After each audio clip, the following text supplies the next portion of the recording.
Nothing in games satisfies like landing that one perfectly placed long-range shot.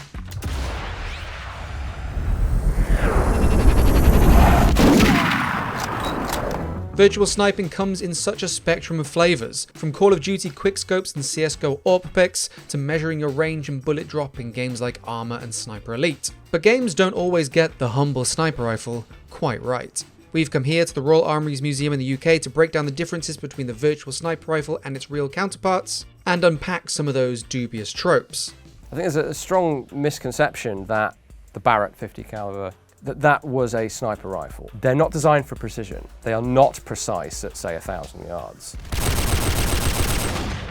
But with a range of options available to virtual snipers, where do games fall short, and how are they on target?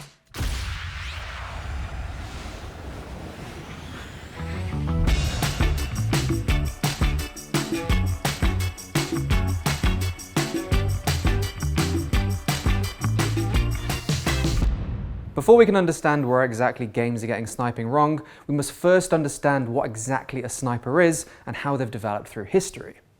In the Middle Ages, the term marksman was given to royal archers of the palace guard, but it wasn't until the 16th century where competitions celebrating feats of firearm accuracy started to appear. Largely taking place across what we now know as Germany, these Schützenfests allowed for masters of arquebus and musket to win such grand prizes like pairs of oxen or pouches of gold. One of the earliest examples of what we'd consider a sniper's shot in warfare took place during the Battle of Lichfield in 1642 during the English Civil War, where accounts state that a deaf poacher by the name of John Dyott made a musket shot from some 180 yards from a cathedral spire, killing Parliament Forces General Lord Brooke. However, the title of sniper originated in the 1770s among soldiers in British India, in reference to skilled shooters who were able to hunt challenging game birds called snipes. But what we think of as the iconic sniper and their rifle didn't become established until much later. So most of the history of the sniper rifle is the history of the rifle, or even just of the long gun,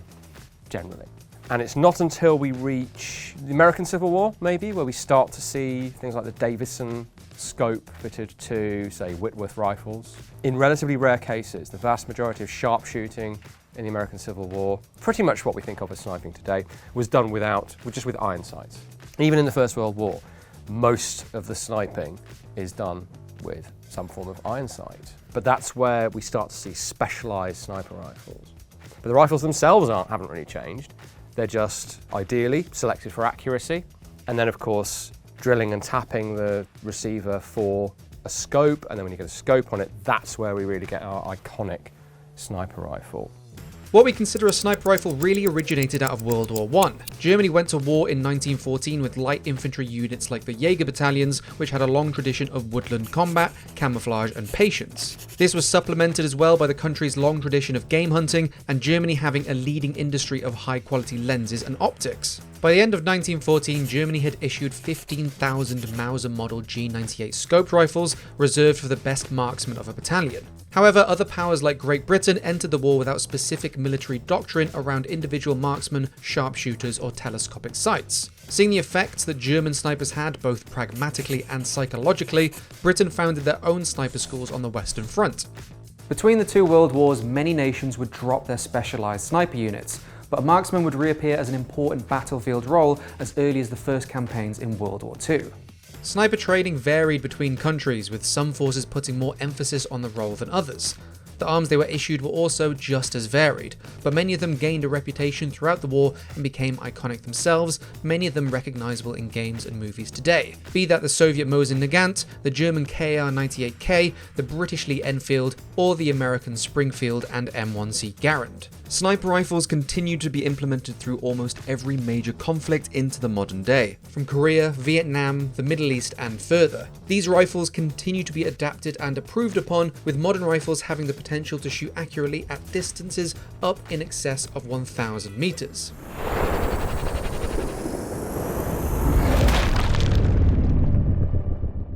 Sniper rifles have been an option in a game's arsenal almost since you were able to pull a virtual trigger, regardless of the genre they find themselves in.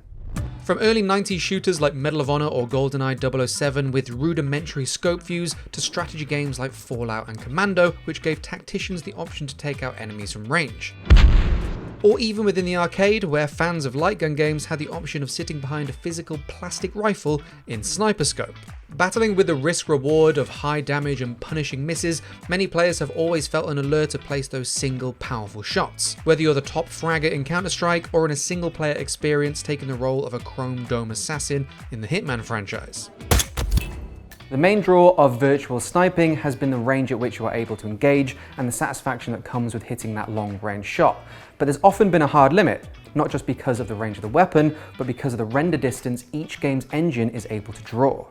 Games like Battlefield 1942 had extremely impressive scales of environment for their time, but the render distance of the games of that era limited how much you could take advantage of the sniper rifle's range. As games developed, render distances became less of an issue, maps became bigger, and graphics engines became more and more powerful. So instead, developers looked to balance the ballistics of the weapon within their virtual universe, rather than focus on what the realistic potential might be. This is what led to tropes like exaggerated bullet drop, a gameplay equalizer that effectively squashed the effective range of what is supposed to be a long-ranged weapon. In the case of Battlefield 3, developers literally increased the in-game gravity for the bullets of most non-recon weapons to allow the sniper's range to make more sense within their world, and let those rifles feel like they had a much longer range than the rest of the selection. While games have experimented with how to balance the player's ability to shoot accurately, implementing things like scope sway, bullet drop, or steadying the weapon with holding their virtual breath, they've also had to consider how other players are able to spot a sniper. This has led to gameplay elements like tracer rounds, vapor trails, and to an extent kill cams, but these all take place after the shot is fired, and when you're potentially already respawning. But the most common gameplay fix that scoped-in shooters find themselves having to deal with is that infamous trope of scope glint. Originally, this was a mechanic to help players find snipers in single-player missions and games, to ease frustration and to allow for the pace of the campaign to remain high. However, with the release of Battlefield 3 and its larger maps, scope glint became much more commonplace in multiplayer too. And as games have developed, graphics have become so sophisticated that without assistance, player models would have no trouble blending into the background. Bringing us to now, where unless you're playing a title that leans into the realism like Escape from Tarkov or ARMA, you can be pretty sure that that scope of yours is going to light up the sky.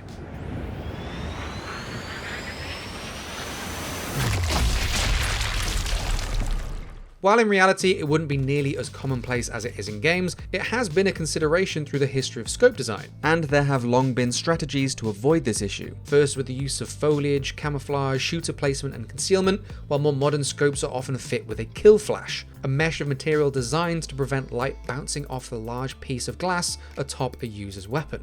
While glint isn't realistic, least of all when there isn't a light source positioned to cause one, they are, for better or worse, an important gameplay element. A player finding that perfect vantage and being able to make pot shots at range with impunity can be a lot of fun for the one behind the trigger, but for the sake of balance, especially within multiplayer matches, the wider player base as a whole must be considered, with these frustrations having to be addressed to give those on the receiving end of a shot a fighting chance. And yet personally, it's not when snipers are far away that make for the most frustrating moments, it's when they're right in your face.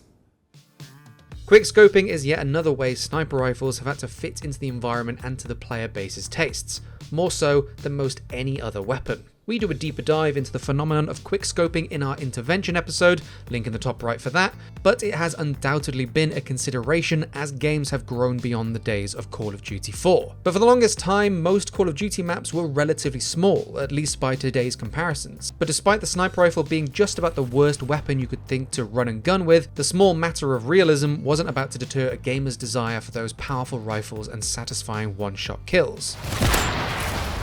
Another consideration games have to make is how to balance sniper rifles. Not just the gameplay elements and how they work within each different virtual world, but even down to the details of rifle to rifle. I believe there's been a common assumption among mainstream shooter fans for maybe 20 years now that bolt-action sniper rifles do more damage than their semi-automatic siblings. I have memories of that debate going back and forth when I was playing games like Modern Warfare 2 and Battlefield, and while FPS enthusiasts or fans of more hardcore titles might know it's not quite as simple as that, I think if you asked the average gamer, they'd echo this very thought. It is a necessary concession though, as even if the rifles might fire the same caliber and theoretically have as much stopping power as each other, there has to be a trade-off between them from a gameplay perspective, and adjustments made so that the rifles are balanced within the microcosm of the game and the weapon class. For most titles, if the semi-automatic rifles did the same damage as the bolt-action ones, there would be much less reason to pick one over the other, not only affecting balance but also having a knock-on effect to how much variety and player choice is available. Regardless of how much each game wants to adjust their weaponry, it is nonetheless a factor that developers have to consider when building their selection of snipers, whether they're DMRs, bolt-actions or huge anti-materiel rifles, the latter of which being much more than a simple sniper rifle. I think there's a strong misconception that the classic, the Barrett 50 caliber, that was a sniper rifle or is a sniper rifle. And in this case, that rifle was explicitly developed as what's called an anti-materiel rifle, EL at the end. And that's a French-derived word referring to military kit and equipment, the big stuff. They're not designed for precision. They are not precise at, say, 1,000 yards. They can be made so, and have been. In the British forces, what they were actually acquired for, because they have used the Barrett, was explosive ordnance disposal. They discovered that amount of energy and relatively flat trajectory could also equate to sniping. While it's very rare that we see a weapon like this implemented in a fashion close to its reality, with only a few games like ARMA touching upon the anti-materiel nature, it's not surprising that more mainstream shooters group together these different classes of long-range weaponry, especially when the boom of a virtual Barrett can be so appealing to their audiences. It's now or never. Take the shot. Target is down. Nice shot, Lieutenant. However, for those who favour a little more realism and authenticity in their sniping, there is an ever-expanding library of games and mechanics that cater to that craving as well. Slower-paced titles like Sniper Ghost Warrior, Escape from Tarkov, ARMA and Sniper Elite give players the opportunity to lean more into the experience of sniping, making you work a little bit harder to get that satisfying one-shot kill, or even allowing you to bring in a friend as your spotter, a role that is crucial to sniping in reality, but so rarely implemented in games. Yeah, there's a guy on the left-hand side of the tank by the trees. These titles lean much more into the realism angle, not only simulating a physical round leaving your virtual barrel, but by needing players to lead their targets and adjust for bullet drop. On top of that, considerations like ballistics, windage and bullet penetration were becoming more commonplace, especially in titles on the simulation end of the virtual sniping spectrum. This echoes the reality of real-world snipers having to factor in elements like range, wind, direction and velocity, as well as altitude, elevation, ambient temperature, and at extreme distances of around 1,000 yards and beyond, even the Coriolis effect of the Earth spinning.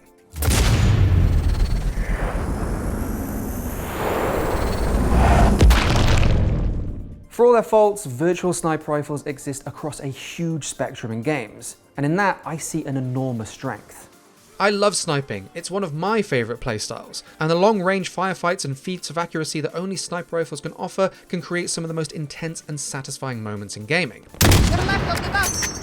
I can still remember my favourite rifle in Battlefield 3, the SV-98, the first time I saw the Barrett at the end of COD 4's All Gillied Up, punching through armour so I can steal a PMC's loot from long range in Tarkov, and I still have memories of me playing the first Sniper Elite on my original Xbox back in 2005. I've talked about how sniping falls in a wide spectrum in games, from the action-packed to the more slower-paced and considered, but like we talked about in the Shotguns episode, it's the variety of those experiences that I both enjoy and admire. Their effectiveness is without doubt. So many games of Counter-Strike and Valorant have players saving their money for a sniper rifle or scrambling to pick up a dropped AWP or operator. In other battle royales like PUBG or Fortnite, a sniper rifle will so often get priority spot in the weapon slots. And the idea of a long-ranged, high-damage scope weapon is so broad and understood that they can fit into any setting, from the Wild West to the far future. Despite the differences of how sniper rifles and sniping are handled across games and genres, and how far they're often removed from reality, it remains as no surprise that they've become such a popular option in virtual arsenals. Gun like a professional. I think the big appeal of a quote-unquote sniper rifle of whatever type, whether you're watching sniper duels in Saving Private Ryan or Enemy at the Gates or something, or whether you're shooting at the longest possible distance you can in Battlefield 4 or something, I think it's that change of pace. As soon as you move to the sniper role, everything slows down and you're focusing right in on that one enemy, one shot, one kill. And I think that will always appeal, even if you're doing it with a railgun or something, or with a, you know, hopefully we'll see some American Civil War sharpshooting in games one day. It doesn't matter. It's the same basic idea. Slow, methodical, deadly.